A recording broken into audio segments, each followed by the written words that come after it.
The Rethink Food in America movement actually started with Michelle Obama. That was her platform. Oh. I don't think that went well, did it? It actually didn't. And that's when Congress declared that pizza was a vegetable. It was like their protest. I heard that on a podcast. I've never podcasted before. Have you podcasted before? I've never podcasted before. I've never even been a guest on a podcast.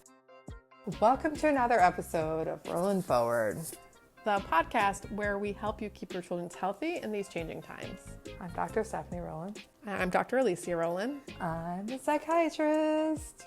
And I'm a pediatrician. I'm a researcher, as is Alicia. And we're sisters. I'm older. And I'm taller. But sometimes in photos, it looks like I'm taller. It never looks like you're taller in photos. Okay, fine. We want to give people the fact-based info that they need to keep kiddos in their life safe, even if I am not actually taller. The fact is that you are 5 years older and 5 inches shorter. Oh my gosh, you're just like putting me on blast right now. These are the facts. We'll go behind the headlines, cut through the noise, and explain the real science you can trust. So whether you want to rewind something, like Alicia saying that I was shorter, or you want to pause a conversation with your family member on Facebook, or you just want to fast forward to the action playlist, we got you. This week, we want to talk about a topic that we've been hearing so much about. And that topic is the Department of Health and Human Services. This week, Trump said that he wanted to put Robert F. Kennedy Jr. in charge of Health and Human Services, also known as HHS. And that caused a lot of headlines and a lot of news as people tried to figure out what that would mean. We just want to start by giving you the facts about what HHS is and how it affects you and your life. How HHS operates, it's made up of more than a dozen different agencies. We have at various points in time worked alongside the CDC. We've been funded by the NIH. And so we've had interactions professionally with these different parts of HHS, but sometimes it can be hard to get the scope of what HHS is. So we just thought that we would start there. The Department of Health and Human Services is a part of the federal executive branch. It has a budget of over $1.5 trillion every single year, and its mission is to, quote, enhance the health and well-being of Americans. $1.5 trillion is so much. I'm just trying to imagine how many zeros that is. More than I can count. It's definitely more than I can count. And that's per year. So if you think about it over a 4-year administration, right, we're talking about $6 trillion. Let's first start by talking about the CDC. Let's talk about the CDC. It's not the biggest branch, but it is an important branch. That's true. What's so important about the CDC, Alicia? So the CDC stands for the Centers of Disease Control and Prevention, and it is is based down in Atlanta, Georgia. Both of us have actually previously worked for the CDC at some point or other. And the CDC is an agency that's designed to, quote, save lives and protect people from human threats. It is a public health institute, and their role is to kind of respond to emerging health threats, whether that's infectious disease or foodborne pathogens, as well as kind of chronic disease. That's right. And I used to work alongside the CDC in Alaska, where then there's an outpost there that tracks outbreaks and diseases that are especially affecting the Alaska Native community. And in that role, we would at times fly out into small villages because we were tracking different health concerns. In doing this, the CDC is playing a really important role in understanding and recognizing health threats as they're first emerging. They had a very large role. I think it became a lot more commonplace to talk about the CDC during the COVID-19 pandemic, following the spread of infectious disease. They're also kind of frequently in the news when we're following foodborne pathogens. Just today, they released the statement about the E. coli outbreak in carrots, and they're recalling carrots from certain places. So they do a large role on following outbreaks of disease. But they also have this focus on environmental health, occupational safety and health, injury prevention and health promotion. I actually worked at CDC in kind of this realm, working for the Agency of Toxic Substances and Disease Registry, which kind of falls sort of under the CDC. It's housed in the same building. And they also have this large focus on leading causes of death and disability in the United States, including chronic disease and other kind of major health threats that we're seeing in our population. And so recently, actually, they've done a lot of work in preventing opiate overdoses in America. overdose deaths have dropped nearly 15% in the United States since June of 23. That's a huge decrease when you think about it, 15% since June 2023, which wasn't even that long ago. And when you kind of calculate the number of lives saved, they estimate that about 15,000 lives have been saved that otherwise would have died without some of these interventions. And so the role of the CDC has been huge in our day-to-day life. We've seen it with COVID, we see it with our foodborne outbreaks, and we've seen it kind of subtly in some of the new policies on overcoming substance use disorders in the United States. So that's the CDC in a nutshell. And the CDC has so many different programs. Again, it on its own could have its own podcast. And they've really made remarkable progress in the past few years in terms of tackling and reducing opioid overdose deaths. So I like to think about the CDC as the Public Health Institute. They're the ones that make us wear helmets and wear seatbelts. And I like to think of NIH as our Biomedical Research Institute. So let's talk about the NIH next. That's right. The NIH, or the National Institutes of Health, this is one of the largest agencies of HHS, and its mission is to advance scientific knowledge. And they have been doing that. So they fund medical research in the United States, and they do that in kind of two separate ways. The first is that they have a campus here in, just outside of DC, actually, in Bethesda, and some smaller campuses throughout the United States that fund their own kind of researchers. And that is called intramural research when you work directly for NIH. The intramural branch of the NIH is the largest biomedical research institute in the world. That's true. So they are a huge organization that does a lot of research in their own labs. And then most of the NIH budget, about 90%, is actually what they call the extramural research program. And this is going to researchers at other places, many at universities throughout the country or even beyond that. And that grant goes through extensive review, vetting, and if it gets funded, then that grant becomes reality. And this is where most of the NIH budget comes from. And this is actually how most medical research happens. The NIH has so much money to fund medical research that they are really driving what scientific knowledge is being learned in medical research in America. So not only are they the largest biomedical research institute through their intramural program, they're the largest public funder of biomedical research in the world through their extramural program. And they're funding people like you and me. So we're both NIH-funded researchers, and we have grants through different mechanisms. And so I'm currently funded by NIAID, which is the National Institute of Allergy and Infectious Disease. This is the previous home of Dr. Fauci, and so I think it is very famous. And you're funded through the NIMH, which is the National Institute of Mental Health. So the NIH grants not only pay for the research and the supplies and your research team, they pay for your salary support to protect your time from doing clinical work. So instead of doing 4 shifts a month in the emergency department, I can spend that time advancing research, advancing science. That's right. And this is not pharma industry sponsored research. These are people who are doing research at academic universities and networks throughout the country and throughout the world, really trying to advance scientific knowledge and contributing to what we know. And it has been successful. There are 153 scientists who have received financial support from the NIH and then gone on to win a Nobel Prize. And there will surely be more in the coming years and decades.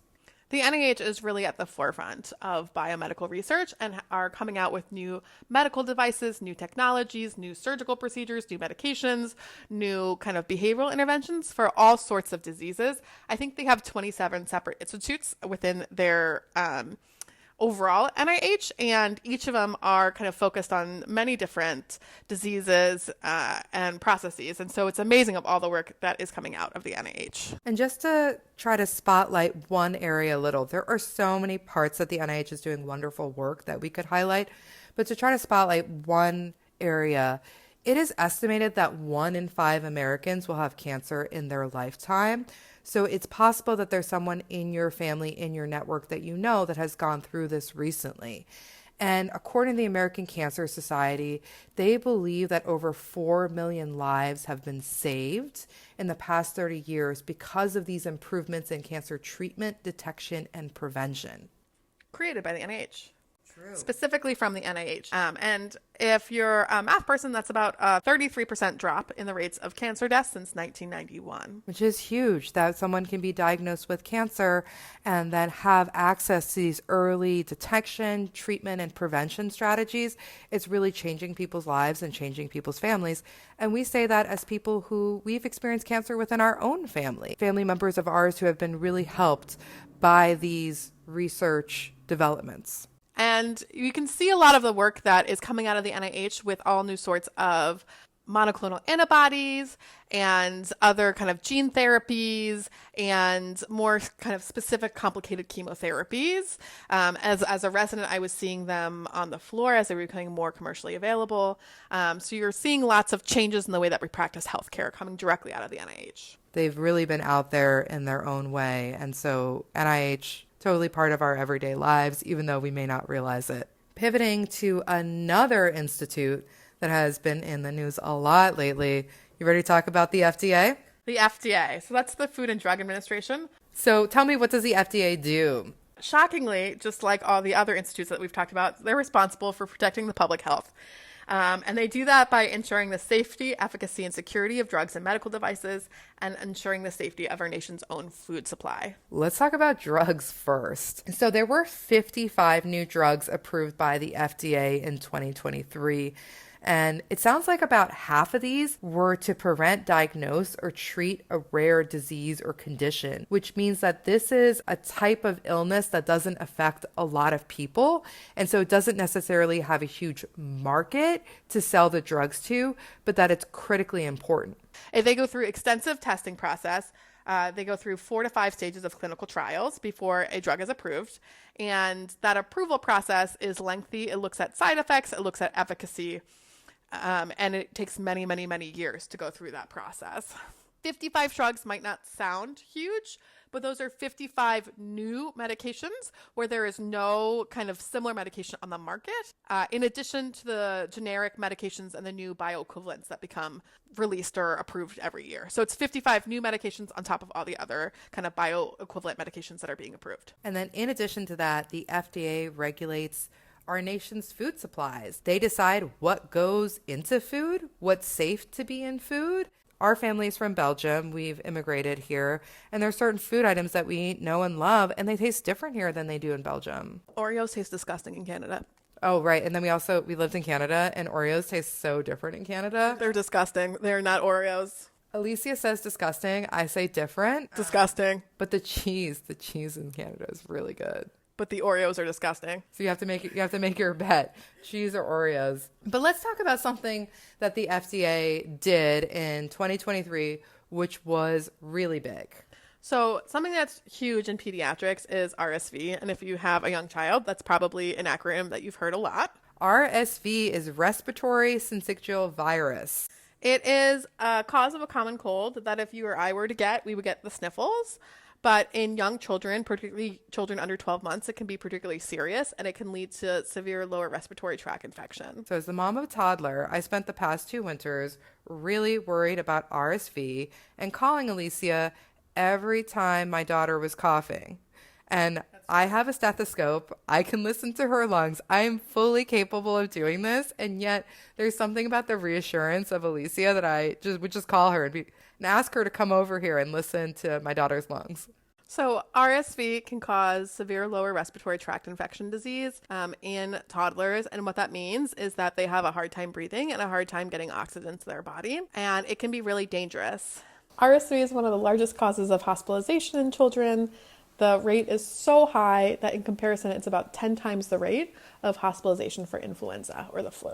When I lived in Alaska, this was a major concern about the young children living there, the high rates of RSV and RSV-related hospitalizations. And when my daughter was born, it's something that we really worried about. She was born in winter, in January, and we spent the first few months really trying to protect her from RSV because she was so little that an infection like that could really be devastating. Last year, so at the same time, right around the same time in 2023, the FDA approved 2 new treatments for RSV, which is It was huge. One was a vaccine for pregnant women who could receive it prior to giving birth so that they would be able to pass on immunity to their newborn. And their newborn would now be born with protection to RSV.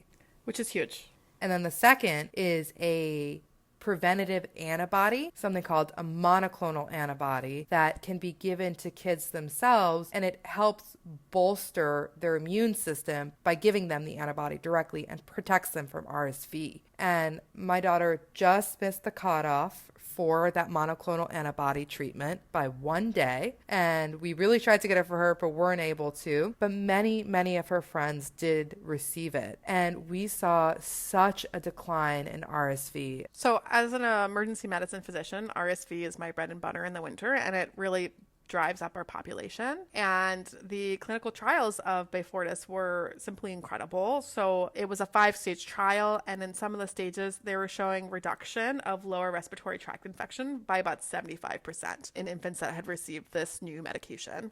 We're here in DC, and I looked up the weekly hospitalization rates for RSV in DC, and it decreased by more than 20% last winter when these new treatments were introduced compared to the winter before. It's really interesting that it decreased hospitalizations that much. I also think that it means we can redirect resources towards other public health concerns, which is huge. So if you're the parent of a young child out there and you haven't heard of these treatments, it's a great thing to ask your pediatrician about.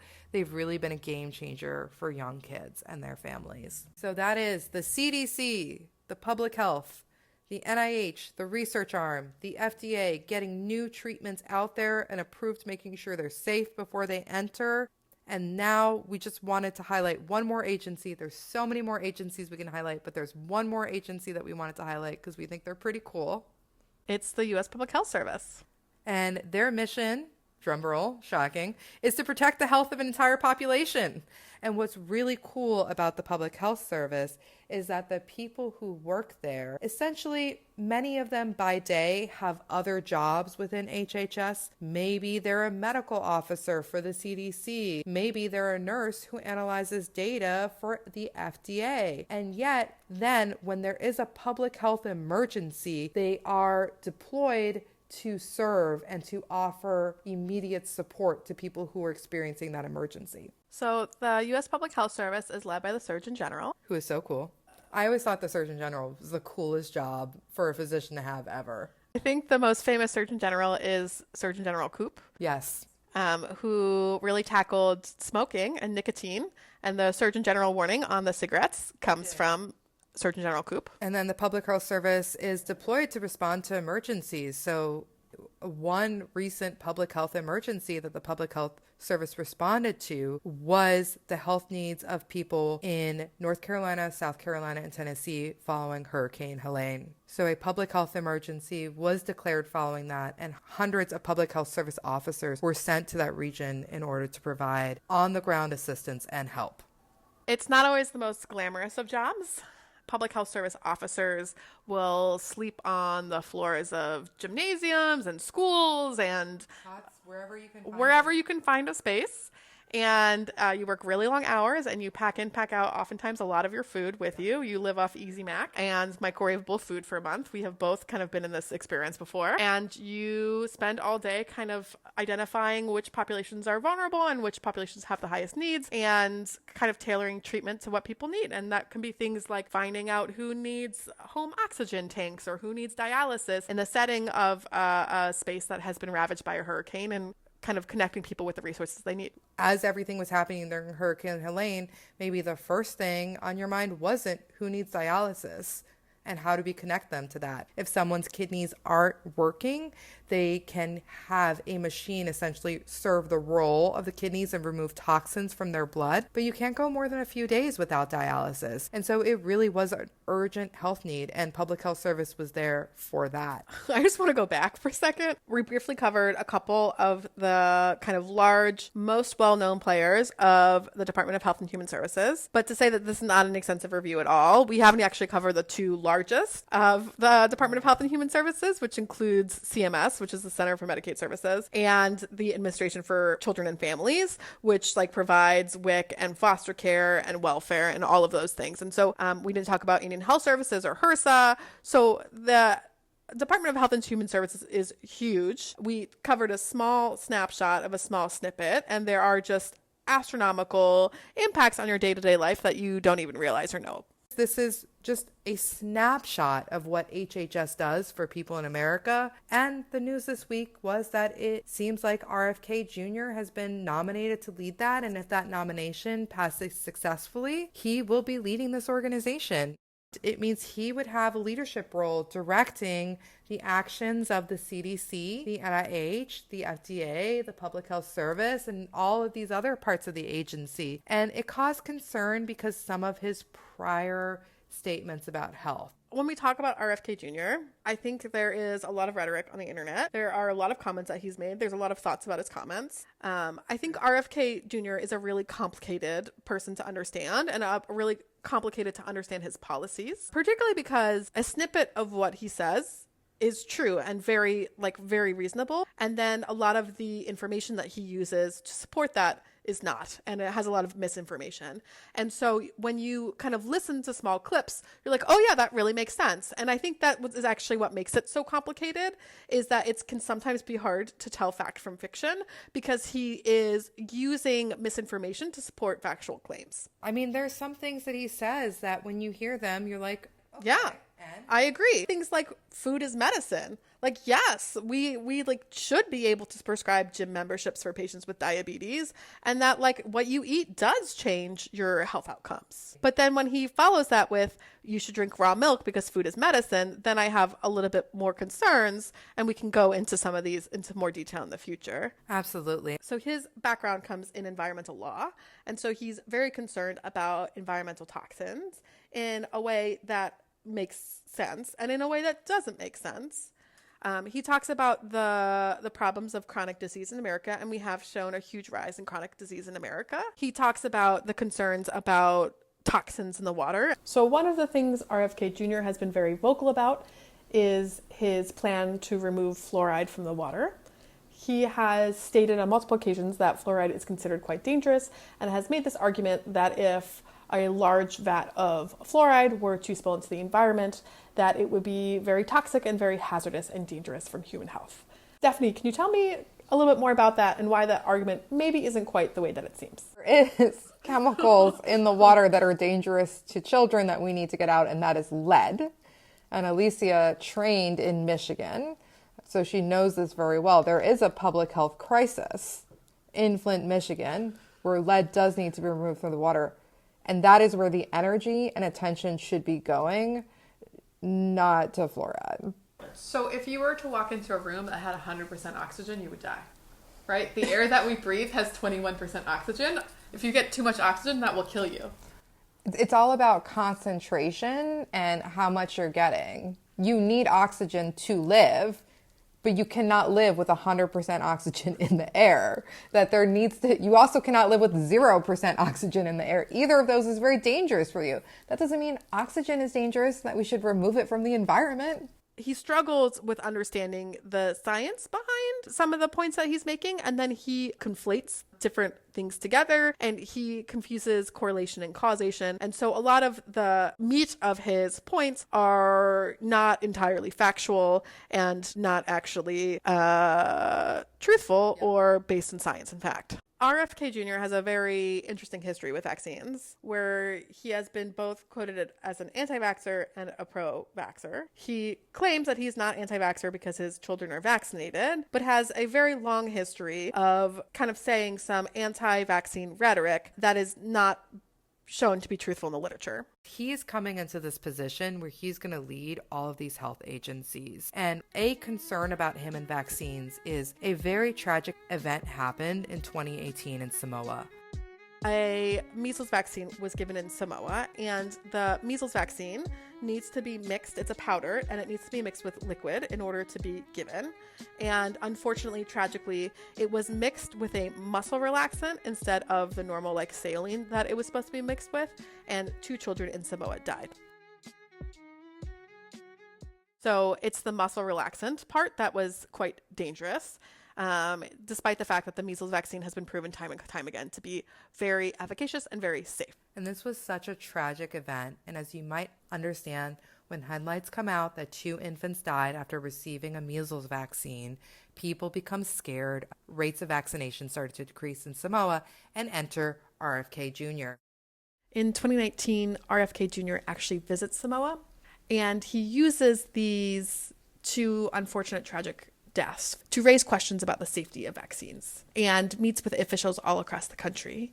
The vaccination rate decreases from about 60 to 70% to about 30% over the next few months. And within 4 months, there is a new outbreak of measles that affect nearly 6,000 people in Samoa. He was later quoted to say that the outbreak in Samoa was, quote, mild. Yeah, there was just a huge uptick in the number of deaths after he went there. Funeral homes were running out of children's coffins. It's heartbreaking. This is why it raises concern that he's about to take over, if confirmed, all these health agencies. To take an event like what happened in Samoa, which was a mistake, it was a tragedy, it wasn't related to vaccines, and to come in and really push the anti-vax sentiment, leading to this outbreak and deaths of all these children, and say it's mild afterwards. This is what makes it concerning that he may be taking over HHS. There has been discussion about whether or not certain vaccines are going to be pulled, despite lots of scientific evidence saying that they're effective and safe. There's concern about pulling funding from schools that mandate vaccinations. And so the future of vaccinations in the U.S., I think, is in question.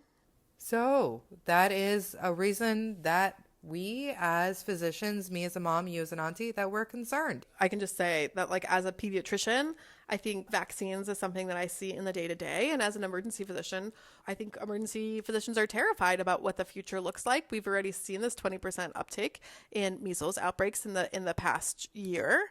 I've seen more cases of chickenpox in the past year than I have in my career. And so there are concerns about really serious infectious diseases coming back with decrease of vaccinations. I mean, the measles vaccinations have been so successful that so many doctors have gone their entire career without seeing a case. And now I'm continually getting public health notices telling me what the signs and symptoms of measles are so that I can recognize it when someone comes in. Just last winter, we were traveling, and then we got notified by the Department of Health that we were at the airport at the same time that someone with measles had been at the airport, and it was a notice being like, we might have been exposed to measles. I think final thoughts about the Department of Health and Human Services. It's a huge, widespread, multifaceted agency that affects way more than you think of your day-to-day life. And impacts can be profound. I think changes can be profound. And it's very unclear what HHS will look like in 6 months from now. I think it's unclear. Under the Trump administration in 2016, the focus was on CDC. And so the NIH, despite Trump making claims every year that he wanted to cut the budget of NIH, there was a lot of bipartisan support, and the NIH budget actually increased every single year under the Trump administration from 2016. I didn't know that, but that makes sense. It's true. So while Trump said that he wanted to cut the budget significantly of the NIH during his previous presidency, there was a lot of bipartisan support for medical research, especially in the setting of the pandemic. And so the NIH budget actually grew significantly all 4 years. But it did feel like they involved themselves in some of the inner workings of the CDC. So I actually think what was really interesting about that presidency is that the CDC was the target, I think, of the director of the Health and Human Services at the time. And the CDC changed as an institution during that administration. And I think it's interesting to see that the oncoming targets, I think, of this administration seem to be, from preliminary statements, the NIH and the FDA. And it'll be interesting to see how much congressional support the new president has. It'll be interesting to see how much congressional support biomedical research has, because cancer is something that affects everybody. Yeah, I think that's where we can expect to see a lot of changes, and we will unpack them here with you.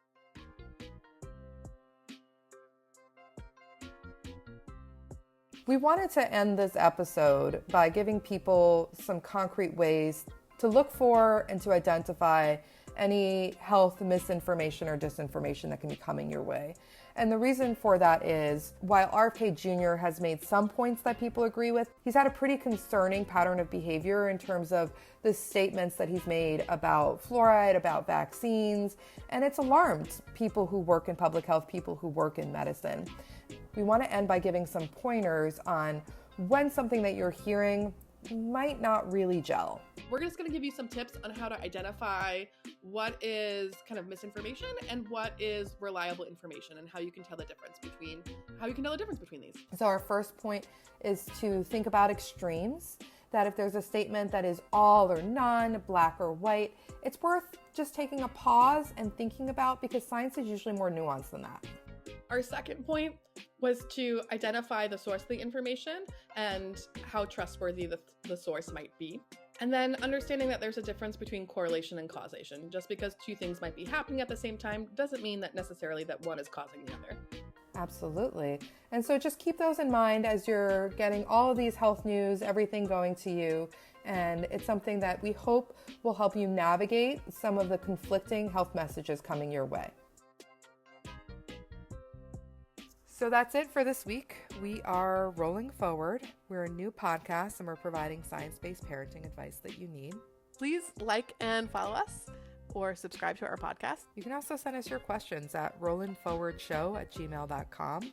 That's ROLIN forwardshow@gmail.com. We are on X, Instagram. We are going to Blue Sky. We are trying to figure out how to do this. We are on TikTok. I didn't know that. We are on TikTok. I don't think we have any videos yet, but stay tuned. We'll make one.